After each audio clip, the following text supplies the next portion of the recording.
We're all familiar with time, yet it seems strange, doesn't it? Time seems to stand still, and then time flies. Each moment slips through our fingers, fading into the past, and the future never arrives. Each of us is born into this world, then before you know it, it's time to go.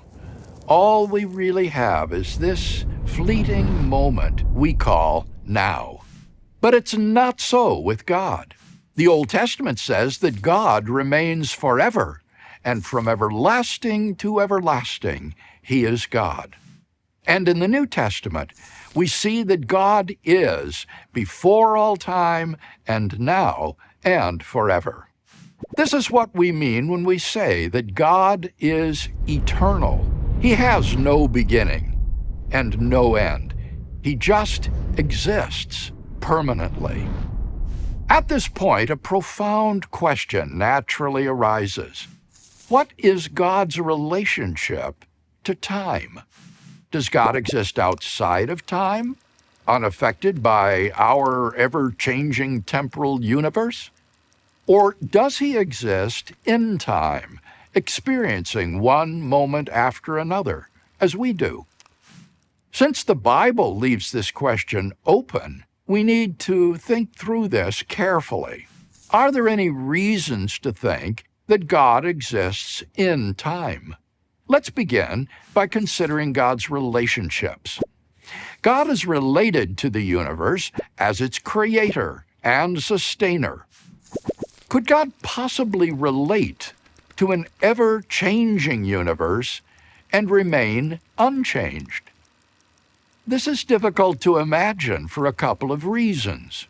First, if God interacted with a temporal universe, there would be at that moment a before and an after in God's life. For example, if God raised Jesus from the dead, He would experience a time before He raised Jesus and a time after He raised Jesus. By getting involved with our temporal world, He would have entered into time and would not exist timelessly. Second, we can also think about God's knowledge. If God is omniscient, then He knows all truths. But there are truths about the universe that are time-sensitive. Statements like, "Today, Carlos ate oysters for the first time." This wasn't true yesterday, and it won't be true tomorrow. If God is omniscient, then as these tense-sensitive statements become true, they become known by Him. This means that God's knowledge is constantly changing, which isn't possible if He is timeless. The only truths a timeless God could know would be tenseless truths, like in 1969, man first walks on the moon. The truth of this statement isn't time-sensitive. It has always been true, and it will always be true. But if God exists in timeless eternity, He would have no idea whether this event has actually occurred. Such ignorance is inconsistent with God's omniscience. So, if God exists outside of time, while the universe exists in time, then He's handcuffed. He can't interact with the universe. And He's also kept in the dark. There are facts about the universe that He cannot know. These objections make it extraordinarily difficult to imagine how God could remain untouched by the constantly changing world He created. On the other hand, if we hold that God is not timeless but exists in time, then other objections arise. First, if God is in time, then He must undergo change. But for those who hold to a strong doctrine of immutability, that God cannot change in any way, This diminishes God and is therefore unacceptable. However, the strong doctrine of immutability needs to be reconsidered. Think about it. God can change in what he does without diminishing in power. He's still omnipotent. He can also change in what he knows without diminishing in knowledge. He's still omniscient. In the same way, God can change in the way he relates to the temporal universe without changing who he is. His essence and attributes remain the same. A second objection to divine temporality is that temporal life is radically incomplete. Beings who exist in time cannot grasp the future any more than they can hold on to the past. Our only hold on existence is the present moment, which vanishes the moment it arrives.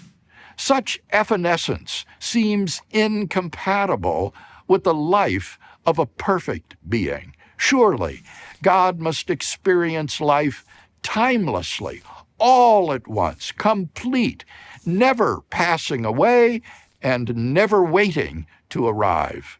But let's remember that God is omniscient. He knows completely the past, present, and future with absolute clarity. He recalls past events with the same vividness and detail as though they were present. Likewise, he foreknows future events as clearly as he knows present events. The passage of time doesn't limit what God knows, and so it's not restrictive and melancholy as it is for us finite temporal creatures. We might also point out that if God exists in time, then he does so differently than we do. Since God never begins to exist, nor ever ceases to exist, it follows that God is not merely temporal, as we are, he's omnitemporal. Let's explore this idea. God's omnitemporality is kind of like his omnipresence. When we say that God is omnipresent, we mean that God is not absent from any location, and he is equally present at every place that exists. In the same way, God's omnitemporality means that God isn't limited in time as we are. He's not absent from any point in time, and he is present at each time that comes to exist.